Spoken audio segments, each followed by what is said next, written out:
Қайырлы күн. Батыс Қазақстан облыстық тарих және археология орталығы былтырғы жылдан бастап Сексей кешенін зерттеуді қолға алған болатын. Жалпы Сексей кешені бұрын осыған дейін бұл Лебедевка деп аталған және сондай атаумен тарихта археологтардың зерттеуінің арқасында тарихқа осылай енген. Соңғы кезеңдерде оны Сексей деп атап жүрміз, себебі бұрынғы археологтар қазан кезеңдегі елді мекеннің атауы бұрын Лебедевка болса, қазір Сексей болып өзгерді. Сондықтан да біздер бүкіл кешеннің атын Сексей дейміз. Жалпы осы Сексей кешенінің орналасуы, онда қаншалықты обалар бар, қаншалықты ғұрыптық орындар бар, басқасы бар, осы уақытқа дейін бізге беймәлім болды. Сондықтан да біз алғашқы өзіміздің жұмысымызды бізге дейінгі жасаған ғалым мамандардың, археологтардың бүкіл есептерін жинақтаудан бастадық. Алматыдан, Мәскеуден, осында жергілікті өзімізде сақталған бүкіл есептерін жинақтап, солардың ішіне қарадық. Қараған кезеңде жалпы Сексей кешеніндегі обалардың орналасуын 8-ге бөлген екен. Соны 1967 жылы Сексей 1 деген кешеннен оба қазылып, онда Багриков деген археолог қазған.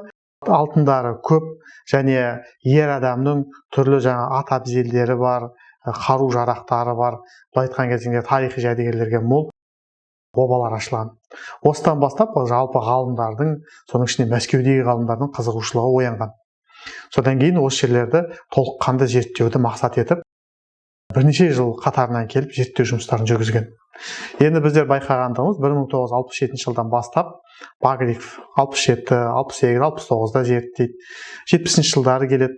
77-тен бастап Мәскеудегі ғалым мамандар келген екен. Енді біздер өзіміздің жұмысымыздың барлығы түсінікті, ұғынықты болу үшін Лебедевка 1 қай жерде, 2 қай жерде, 3 қай жерде соны анықтап білгіміз келді. Бірінші кезекте біз Алматыдағы Ерболат Смағұлов және Шымкент қаласындағы Айсұлу Ержігітова екі осы ғалым мамандар шақырдық. Ерболат Смағұлов Әлкей Марғұлан атындағы археология институтының ғылыми қызметкері. Мінекей мына суреттерде осы Ерболат ағаменен бірге барып танысып, сол жердегі сызбаларды өзіміз көріп қарағандығымыз. Және бізбен бірге жергілікті біздің археолог маманымыз Мұрат Қалменов те бірге болды.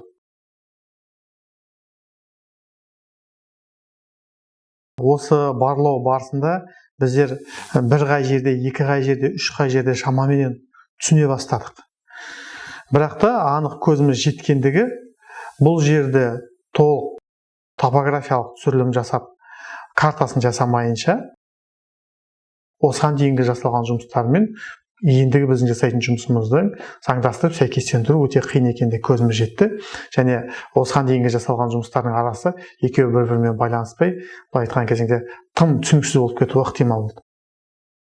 Ерболат Смағұлов барып арнайы танысқаннан кейін өзінің ұсыныстарын берді. Ол кісінің де ғалым маман ретінде ұсынысы бірінші кезекте топографиялық жоспарын жасау. Осыған байланысты біз Алматы қаласындағы осы Әлкей Марғұлан атындағы археология институтының ғылыми қызметкері Ғалымжан Қиясбекпен келісімге келдік. Ғалымжан Қиясбек біздің өңірімізге арнайы келіп, осы жерді өзінің көмекшісі бар, екеуі бірге бірнеше апта бойы жұмыстанып, топографиялық жалпы түсірілім жасады. Біз өте риза болдық. Өзінің қызметіне ерекше жауапкершілікпен қарайтын, ұқыпты, барлығын рет-ретіменен жоғары білікті маманның сапалы жасағанына көзіміз жетті. Видеодан қарайтын болсақ, мінекей тап сол біздер барған кезеңдегі Ғалымжан Қиясбектің осы біздің жеріміздің 1/1 квадратын қалдырмай түсірілім жасағаны. Біз қазір Сексей обалар кешеніндеміз. 12 қыркүйек 2019 жыл. Топографиялық жоспарын түсірумен айналысып жатырмыз.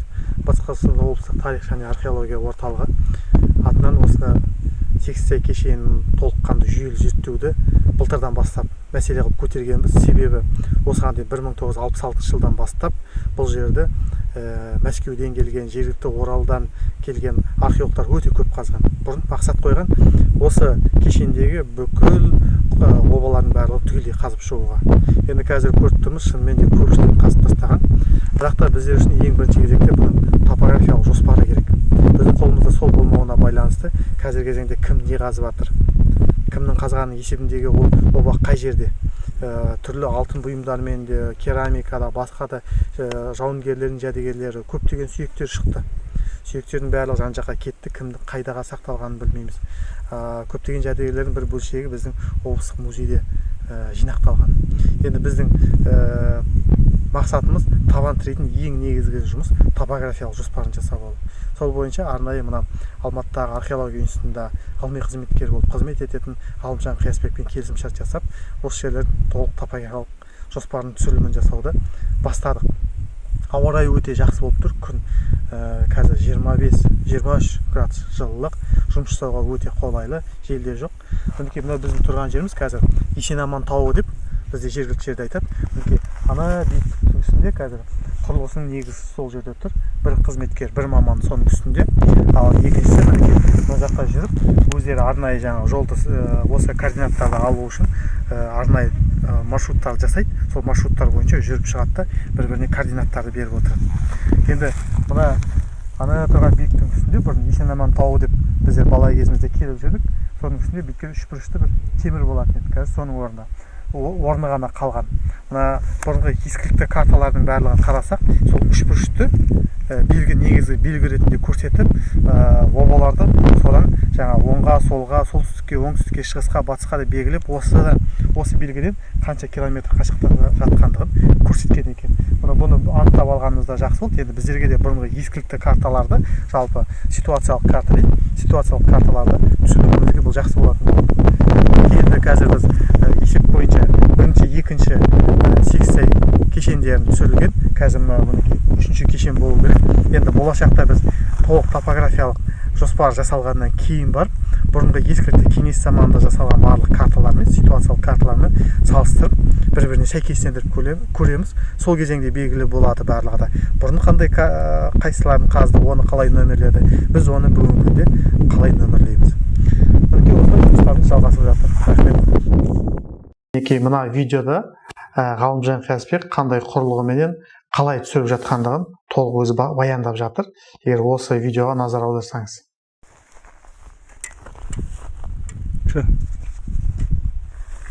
Мен GPS-пенен қалай жүріп жатқанымызды көру үшін өзіміздің міне жүрген жолымызды көрсетуге болады. Мына бір 500 метрдей жер. Енді былай бір 200 жүреміз де, содан кейін қайтадан 500 метр былай қарай, батысқа қарай. Батыс, шығыс, солтүстік, оңтүстік бойынша жүріп жатырмыз ғой. Ал енді ағалай жүрсің.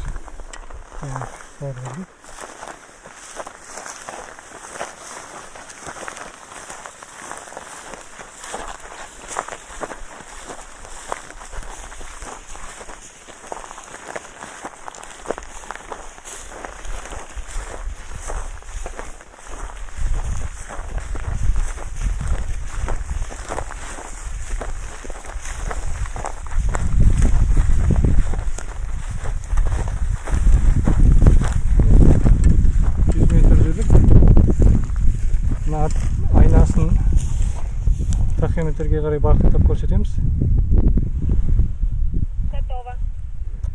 Әне ол жақта уже атты. Сонымен бұл жердің нүктесі бар деген сөз. Енді осыдан батысқа қарай әрбір 100 метр сайын тағы 560 метр. Міне Ғалымжан Қиясбек осы 2019 жылдың аяғына дейін осы өзінің жаз бойы жасаған жұмыстарының барлығын қағазға түсіріп, арнайы бағдарламада жасап, орналасу сызбасын толығымен бізге жасап берді. Мына мінекей сызбаға қарайтын болсақ, Сексей 1, 2, 3, 4, 5, 6, 7, 8 қалай орналасқандығын толық түсінуге болады. Бұрынғы сызбаларда біздің түсінбей кішкене қателесіп жүргендігіміз, сызбаны салған кезінде мінекей мына жерде сай болса, обаларды мінекей осы жерге орталарына орналастырған екен. Мінекей мынадай заманауи технологиямен нағыз координаттарын берген кезеңде бұлардың шамамен қайда орналасқанын біз көрдік. Мінекей мынау Сексей ауылы болса, Сексей ауылының мінекей Сексей 1 мына жерде тұр, одан кейін 2, мына жерде 2-де 2 деп белгіледі, осы 2-ге жатқызылған. 3, 4, 5, 6, 7, 8. Мына жерде мінекей Егіндікөл ауылы.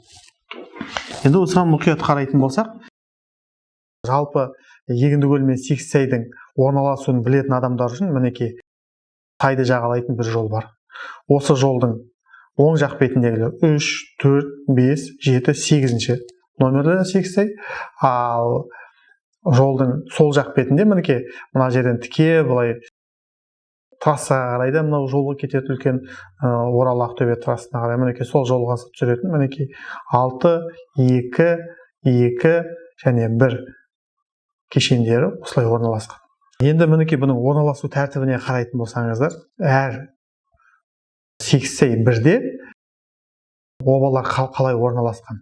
Соңында әрқайсысы сызбасы берілді. Мінекей міне бір жерде тұрған, мынау қазір видеодан да көреміз.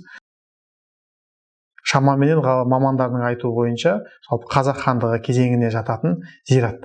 Соның қасында мінекей мынадай ғұрыпхана деп, бұл бұрын кеңес заманында зерттеген археолог мамандар айтқан, мінекей мынадай 4 бұрышты орындар бар. Қалғандары мінекей обалар. Обаларға мынадай крест қойылса, олар қазылған деген сөз. Қойылмағандардың барлығы қазылмағандар. Мінекей мына жерде тағы да бір 4 бұрышты бір орын бар. Содан кейін мінекей мынаны орысша вал дейді.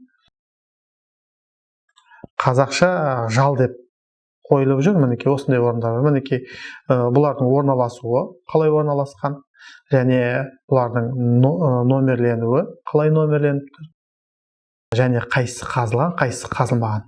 Мінекей Сексай 1 осы, Сексай 2, мінекей мынау Сексай 2,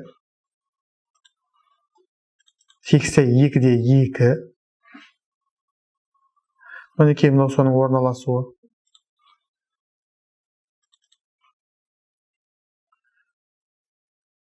Сексай 3,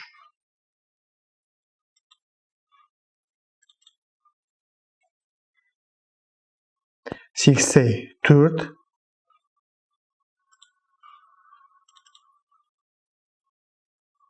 Сексай 5,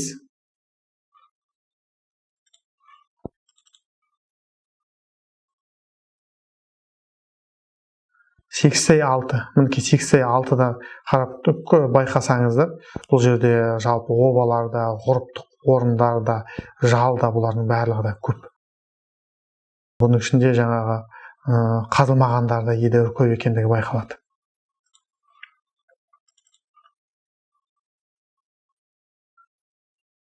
Сексай 7,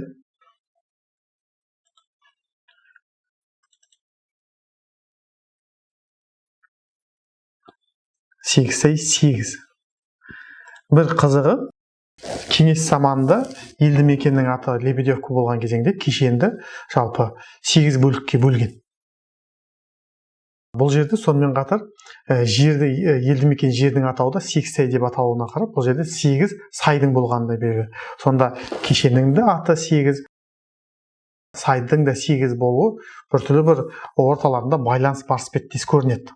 Енді осы уақытқа дейін жалпы ғалымдар, мамандар үшін барлығы да шамалап айтып жүр. Бұл жерде шамамен 300 оба бар, 400 оба бар, 500 оба бар деп нысандардың санын шамаластырып айтып жүр. Топографиялық түсірілім жасалынғаннан кейін бұл жердің көлемі қанша, бұл жерде қанша оба бар, осының барлығы толық анықталды. Енді соған тоқталатын болсақ, Сексай 1-де жалпы 35 нысан бар. 35 нысанның қазылғаны 18, қазылмағаны 13. Оның ішінде жал 1, ғұрыпхана 3. Жалпы осы ғұрыпхана жөнінде Машкованың берген есебінде қазылғандығын, оның ішінде көптеген керамикалық сынықтардың, соның ішінде құмыралардың өте көп болғандығын айтады. Мінекей ғұрыпхана, бұл жерде 3 ғұрыпхана бар. Орта ғасырлық нысан деген біреу. Сексай 2-де 2, бұл жерде 5 оба бар. Сексай 3, бұл жерде 13 оба бар. Сексай 4, бұл жерде жалпы 37 тарихи нысан бар. Оның 36 оба, біреуі ғұрыпхана. Сексай 5, бұл жерде 26 нысан бар. Оның 19-ы қазылған, 3-еуі қазылмаған, 4-еуі ғұрыпхана. Сексей 6. Бұл жерде мінекей мана топосъемкада көрдік, 128 нысан бар. Соның 66-сы қазылған, 46-сы қазылмаған. 2-еуі жал, 14-і ғұрыпхана. 87-де 67 нысан бар, оның 63-і қазылған. 2-еуі қазылмаған. 2-еуі орта ғасырлық нысан. 88-де 21 жалпы нысан бар, оның 2-еуі қазылған, 19-ы қазылмаған. Жалпы Сексей кешенінде 348 ескерткіш нысан бар. Оның 214-і қазылған, 106-сы қазылмаған. Бұның ішінде 25 ғұрыпхана бар. Мінекей біздердің осы уақытқа дейін нақты дәл санын білмеп едік. Қазіргі таңда маман Ғалымжан Қиясбектің берген есебі бойынша мінекей 348 ескерткіш нысан Сексей кешенінде орналасқандығы айқындалып тұр. Енді біз осымен қатар әр обаның, әр ғұрыпхананың орналасу координатында анықтап қойдық. Болашақта нақты осы орын қажет болып жатса, біздер осы жерден таба аламыз.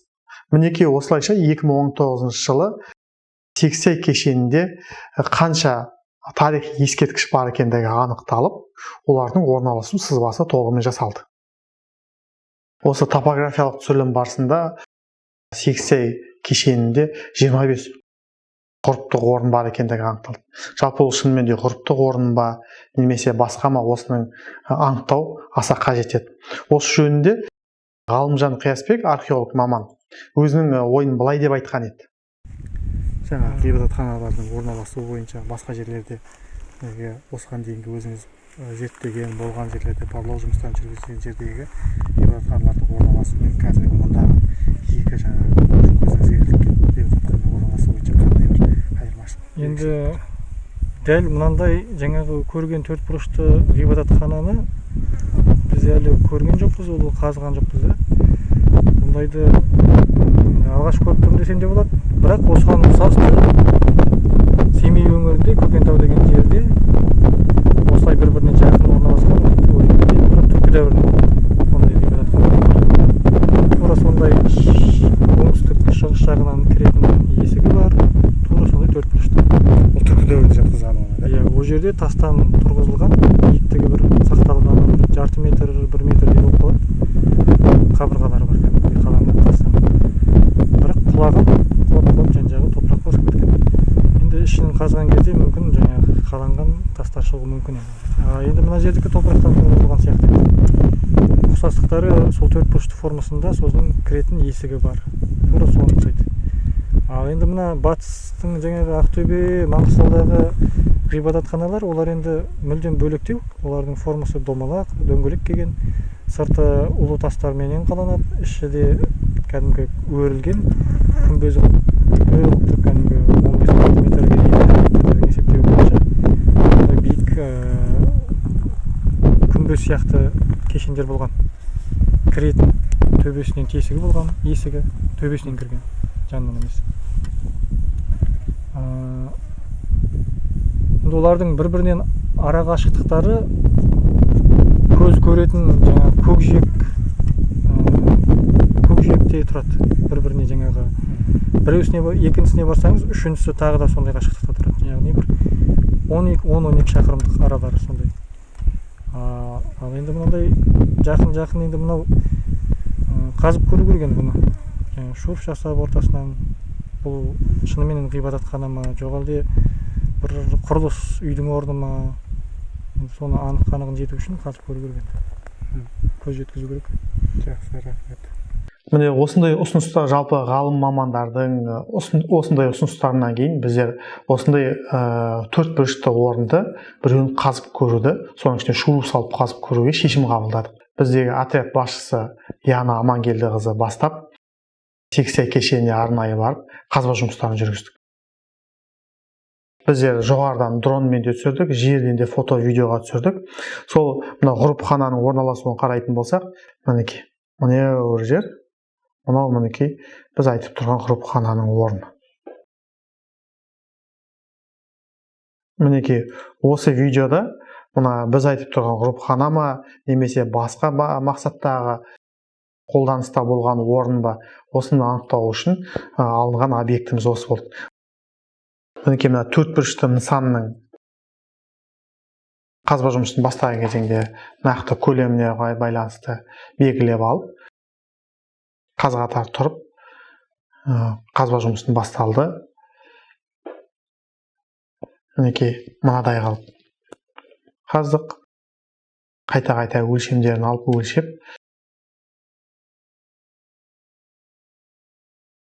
қанша ұзындықты қамтып тұр, сол ұзындықты толықтай қамтып шуруп салып шықтық. Енді мінекей мынау осы қазба жұмысы барысындағы табылған керамика. Осы керамикалардан бөлек басқа ештеңе де табыла қойған жоқ. Осылайша біздер жалпы осы уақытқа дейінгі ғұрыпхана деп айтылып жүрген, яғни орысша святилище деп айтылып жүрген бір 4 бұрышты орынды алып қаздық, қарадық. Осы жұмыстың қорытындысы бойынша біздің археолог маманымыз Яна Амангелдіқызының қорытынды сөзі былай болды. В вулканном комплексе Лебедевка нами была проведена разведка, такая вот недельная разведка. И мы решили заложить шурфы на святилище. Святилище прямоугольной формы, вытянуты длинными сторонами по направлению юго-запад, север, вот у меня с направлениями северо-запад, юго-восток. Вот, и с южной стороны был вход в это святилище. Был заложен шурф с севера на юг, с востока на запад, шириной 1,5 метра и длиной 22 метра и 18 метров. Также мы заложили шурфы, причем очень большие шурфы на валах, которые находятся при входе, самые большие валы. Вот. При раскопках этого святилища было обнаружено на поверхности, было обнаружено с западной стороны только фрагменты лепной керамики, причем это ранняя керамика, в примеси которой содержится шамот.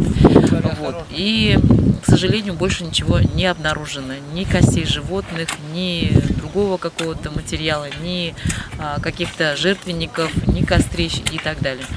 Вот. И это наводит на мысль, что святилище ли это? Поэтому этот вопрос все-таки надо поднять на дискуссию, дискуссионным вопросом надо сделать этот вопрос, потому что, может быть, это какое-то другое сооружение, и оно играло другую роль. Вот. Этот вопрос нужно поднимать, этот вопрос нужно обсуждать, дорогие коллеги. Сегодня у нас заканчивается, сегодня мы закапываем объект, сегодня завершение нашей работы.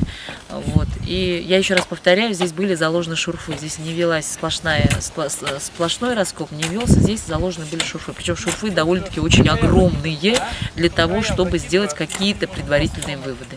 Мінекей осылайша 2019 жылдың ішінде Секішсай кешенінде жалпы қанша оба, нысан, ескерткіш бар екендігі анықталды. Соның ішінде 4 бұрышты бір нысанға шуру салып қаралып, ода не бар екендігі анықталды.